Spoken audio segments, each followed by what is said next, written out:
Avui farem panadons d'espinacs amb pasta filo. Necessitem espinacs, pasta filo, all, panses i pinyons, sal i oli d'oliva i llavors per decorar. Daurem un all en una mica d'oli d'oliva i el retirem. Afegim els espinacs nets, una miqueta de sal, remenem bé i tapem. Ho fem coure a foc suau 5 minuts, destapem i ho fem coure una miqueta més fins que quedin ben eixuts. Els deixem refredar una miqueta. Preparem la pasta filo untant un full amb una mica d'oli d'oliva, o mantega fosa o llet.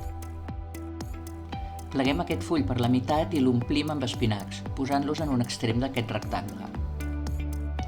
Incorporem pinyons i panses al gust i tanquem el paquet.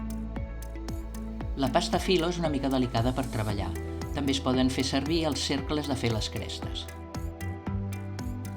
Posem els panadons en una safata de forn, els pintem amb una miqueta d'oli i decorem amb llavors si volem. Ho fem coure al forn preescalfat estàtic a 180 graus, calor dalt i baix, uns 30 minuts, fins que estiguin ben daurats. Queden cruixents i boníssims. Ja em direu si us ha agradat la recepta. Bon profit i fins aviat!